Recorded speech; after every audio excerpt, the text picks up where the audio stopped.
Congressman Doug Collins. He wants to be the next senator from Georgia to discuss this and where it's heading. What do you expect in this virtual convention, Congressman? Well, I think you're going to see what Bernie Sanders said. He said they've become more progressive. They've not really become progressive. They went to the left so far that they found the edge and jumped off.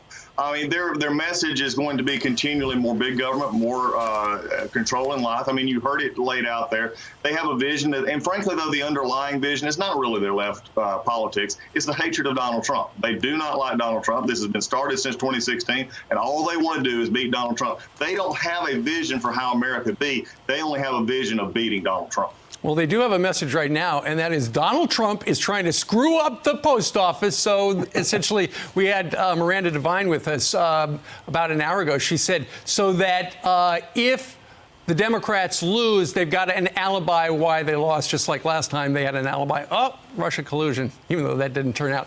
Watch this montage of people talking about the post office.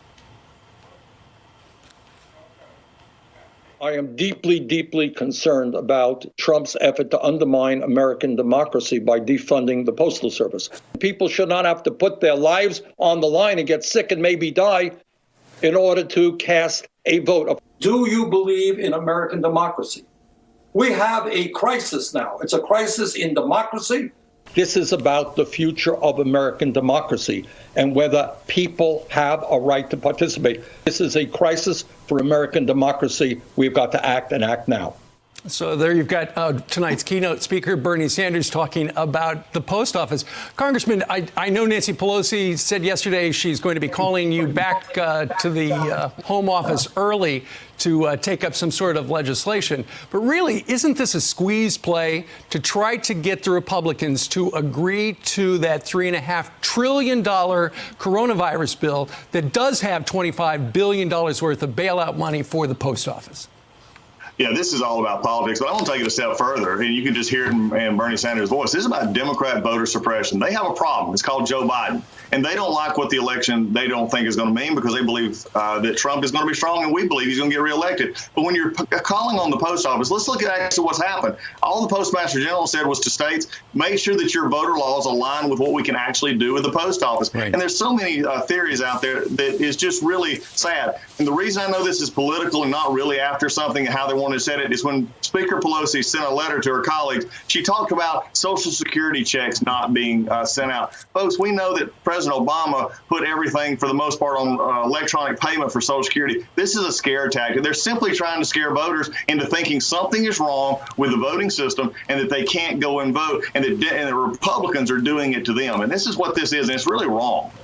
So I know you want to be a senator for Georgia. Well, Ayanna Presley, who is a congresswoman from Massachusetts, she's saying that the senators, the GOP senators that are in office now, and governors continue to carry water for the president. So she's calling, she says they're ignoring what the voter wants. So she's calling for unrest in the streets now. Listen.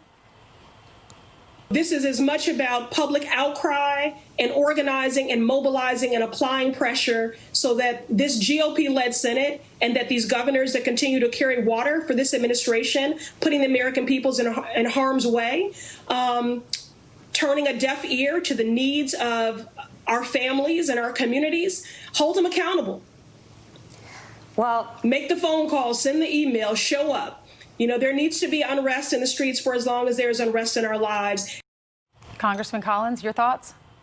It's highly irresponsible. Those comments are just fanning the flames of what we're seeing. I mean, we had officers hurt last night again in Seattle and over in Portland. You know who she's carrying the water for? She's carrying the water for the anarchists that are looting and robbing and going through our cities. She's carrying the water for those who want to defund our police and disrespect our police. I tell you, it's time we actually get back to actually getting our civil society back to where it should be instead of this kind of rhetoric that just breeds the problems that we're seeing. And again, when you're wanting to have more unrest, but yet you're wanting to take away our police and our security, I think that shows exactly what they're wanting to do is keep everything up in the air because they want to get at this election and they want to blame it all on Donald Trump. So if you look at the Senate, I know you want to be the next senator from Georgia, and you have that one of those jungle primaries where everyone's going to be together. You're going to be competing against Republicans and Democrats.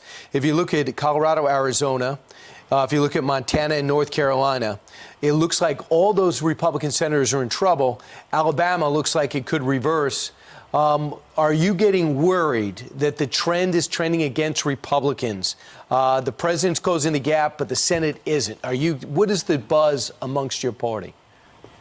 I think the buzz is that we can get into the final stretch here. We get into September and October. When people start focusing on what is going on in this election, they start seeing the very stark, real results between Donald Trump and Mike Pence and Joe Biden and Kamala Harris. I think you're going to start seeing people start focusing. That's going to help. We're going to see that Trump voter come back out. We saw it here in Georgia in 16. We didn't see it as much in 18. We're going to see it again in 20. And I think you'll see that across the country. Is it a real election? Yes. That's why Joe Biden cannot hide out in the basement all the rest of this election. He's going to have to get out and campaign and tell people what he actually wants. And when that happens, then you're going to see how a Republican Senate or Republican House and keeping President Trump for 4 more years will actually, I begin to see, turn these elections. And I do think you'll see Donald Trump win on this November. But it's going to take work, and it's going to take Republicans not taking it for granted and actually getting out. All right. Congressman Doug Collins joining us from recess down there in Georgia. Congressman, thank you very much for joining us live. Thank you. Great to be with you. Take care.